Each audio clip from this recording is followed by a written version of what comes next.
నేను ఈడున్న పేదోళ్ళని అందరిని అడుగుతున్నా, ఆనాడు మీకు ఎన్ని డబుల్ బెడ్రూమ్ ఇల్లు వచ్చినాయి ఒక్కసారి ఆలోచన చేయండి. ఈనాడు ఈ ప్రభుత్వంలో ప్రతి నియోజకవర్గానికి 3500 ఇందిరమ్మ ఇండ్లు ఇచ్చి ఇల్లు లేని నిరుపేదలకు నిలువ నీడ ఇవ్వడానికి ఇవాళ ఇందిరమ్మ ఇండ్లు ఇచ్చినాం. ఇంకా పక్కన మా అక్కలు ఉన్నారు, మా చెల్లెళ్ళు అందరూ చూస్తున్నారు. అక్క, ఆనాడు ఎన్నడైనా రేషన్ షాపులు ఇచ్చిన బియ్యం వండి పిల్లలకు భోజనం పెట్టినరా? ఎన్నడైనా ఆ ప్రభుత్వంలో ఇచ్చిన బియ్యం ఎన్నడైనా వండి మీరన్నా తిన్నరా? మన సంటి పిల్లలకన్నా పెట్టినమా?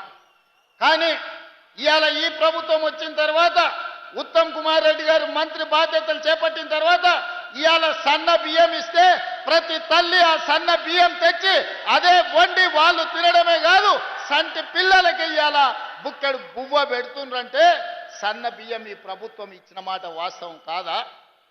ఇవాళ ఉండడానికి కట్టుకోవడానికి పేదవాడికి ఇల్లు వచ్చిందంటే ఇల్లు కట్టుకోవడానికి 5 లక్షల రూపాయలు ఉచితంగా మీకు ఇచ్చిన మాట వాస్తవం కాదా అని చెప్పి నేను ఈరోజు మిమ్మల్ని అడుగుతున్నా.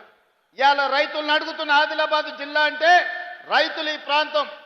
ఇవాళ సన్న వడ్లు పండించిన వాళ్ళకు 500 రూపాయల బోనస్ ఉత్తమ్ కుమార్ రెడ్డి గారు మీ ఖాతాలు వేపిస్తున్నాడా లేదా మీరు ఒక్కసారి ఆలోచన చేయండి. ఇవాళ పేదలకు, ప్రతి పేదవాడి ఇంటికి, భూమి ఉన్నోడికి వ్యవసాయానికి ఉచిత కరెంటు ఉంది, కానీ భూమి లేని నిరుపేద ఇంటి బిల్లు కడుతున్నాడు. మరి ఇవాళ మీ అందరికీ 200 యూనిట్ల వరకు 50 లక్షల కుటుంబాలకు 50 లక్షల ఇళ్లకు ఉచితంగా కరెంటు మీ ఇంటికి వస్తుందా లేదా? మీరు ఇంటికి వెళ్ళి లైట్ వేసినప్పుడు ఒక్కసారి ఆలోచన చెయ్యండి.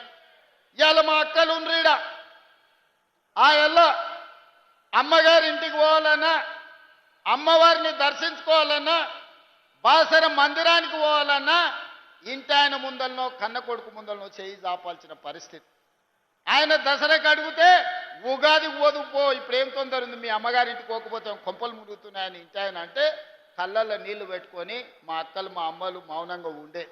కానీ ఇవాళ ఇంటి ఆయన బాయికాడికి పోతే అక్క అమ్మగారింటికి పోయి చూసి మళ్ళీ సాయంత్రం లోపల ఇంటికి వచ్చే పరిస్థితి వచ్చింది. ఇవాళ ఈ రాష్ట్రంలో నేను అడుగుతున్న మా అక్కల పక్కన మీరు ఆలోచన చేయండి.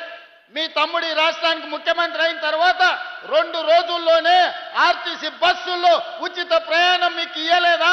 రాష్ట్రం నలుమూలల అమ్మగారింటికే కాదు, భద్రాచలం రాముల వారిని దర్శించుకోవాలన్నా, యాదగిరిగుట్ట లక్ష్మీ నరసింహస్వామిని దర్శించుకోవాలన్నా ఇవాళ మీరు ఉచిత బస్సు ప్రయాణంలో చేస్తలేరా? మీరు ఒక్కసారి ఆలోచన చేయండి అక్కలారా.